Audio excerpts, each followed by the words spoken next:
राधे। इस साल महाशिवरात्रि का पर्व 8 मार्च 2024 को मनाया जाएगा।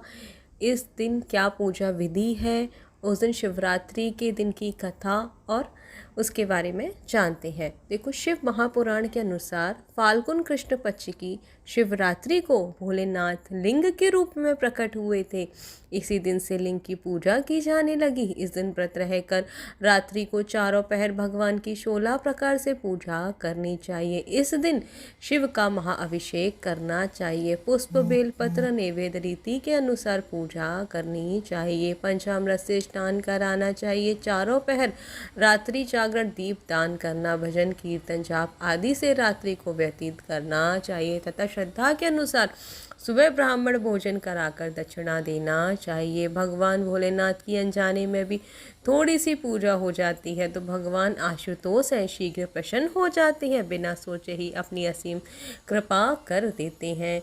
अब शिवरात्रि की कथा। एक भील था जो शिकार करके अपने बच्चों का पालन करता था। एक बार भील को एक भी शिकार हाथ न लगने के कारण उसके परिवार के लोग कहने लगे कि कहीं से भी शिकार करके लाओ, हमको भूख लग रही है। तो एक दिन वह शिकारी बेलपत्र के पेड़ पर चढ़ गया तथा उस पेड़ के नीचे पत्तों से ढका हुआ एक शिवलिंग था तथा पास ही में एक ताल था। उस दिन शिवरात्रि थी। जैसे ही हिरनी ताल पर पानी पीने आई तो शिकारी ने धनुष बाण चढ़ाया तो कुछ बेलपत्र के पत्ते शिवलिंग पर गिर गए। इससे उस भील के हृदय में कुछ दया आ गई तो हिरनी बोली, शिकारी भाई, तुम हमें क्यों मार रहे हो? शिकारी बोला, मेरा परिवार भूखा है। तब हिरनी बोली, अगर हमारे मांस से तुम्हारे परिवार की भूख मिट जाएगी तो मैं सच कहती हूँ कि मैं अपने बच्चों को दूध पिलाकर अपने पति व छोटी बहन को सौंपकर जल्द ही आ जाऊंगी। अगर ना आई तो जो पाप विश्वासघाती को लगता है वह मुझे लगे। तब भील ने उसे जाने दिया। इतनी देर लगने के कारण छोटी हिरनी उसे देखने आई तो जैसे ही भील ने बाण ताना तो फिर बेलपत्र के पत्ते शिवलिंग पर गिर पड़े और वह भूखा तो था ही। इस तरह उसके 2 पहर की पूजा हो गई तथा उसके कुछ पाप भी समाप्त हो गए। तो पहले की तरह दूसरी हिरनी आई, बोली, शिकारी भाई, तुम हमें क्यों मारते हो? तब भील बोला, परिवार की भूख मिटाने के लिए। तब वह बोली, यही कहने लगी, अगर हमारे मांस से तुम्हारे परिवार की भूख मिटती है तो मैं अपने बच्चों को दूध पिला आऊँगी, पति और बड़ी बहन को सौंप कर आती हूँ। अगर नहीं आऊँ तो जो पाप हत्यारे को लगता है वह मुझे लगे। ऐसे ही थोड़ी देर बाद हिरन आया और अपनी दोनों हिरनी को देखने के लिए तो फिर से भील ने उस पर धनुष बाण चढ़ाया तो उस पेड़ से बेलपत्र के पत्ते झड़ गए। वह नीचे जाकर शिवलिंग पर गिरे। उससे उसके तीसरे पहर की पूजा हो गई।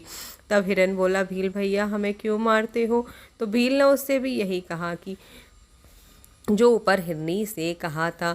तब हिरन बोला, मैं अपने बच्चों को अपनी पत्नी के पास छोड़कर अभी आता हूँ। अगर नहीं आता तो जो पाप गुरु हत्यारे को लगता है वह इस तो मुझे लगे। इस पर भील को दया आ गई तो उसने उसे भी जाने दिया। इधर हिरन व हिरनी दोनों हिरनी भील से वादा करके गए थे तो वह आपस में कहने लगे कि पहले मैं जाऊंगी, पहले मैं जाऊंगी। तब हिरन बोला, माँ के बिना बच्चों का पालन कठिन है, इसलिए तुम यहीं रहो, मैं जाता हूँ। तब हिरनी बोली, नाथ, पति के बिना तो पत्नी का जीवन ही बेकार है। तो फिर बच्चों को समझाकर तीनों जाने लगे। तब बच्चों ने सोचा, जब हमारे माता पिता ही जा रहे हैं तो हम जीवित रहकर क्या करेंगे, और वे भी पीछे पीछे आने लगे।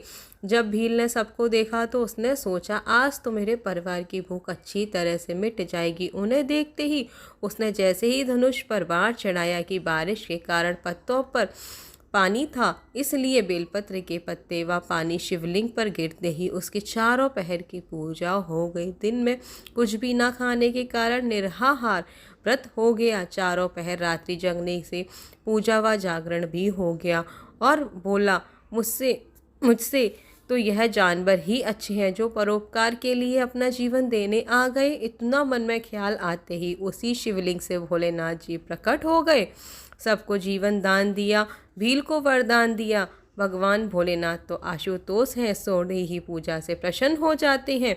भोलेनाथ जैसे आपने उनको दर्शन दिया, ऐसे ही हम सब पर भी अपनी कृपा दृष्टि बनाए रखना। बोलिए उमापति महादेव की जय, महाशिवरात्रि पर्व की जय।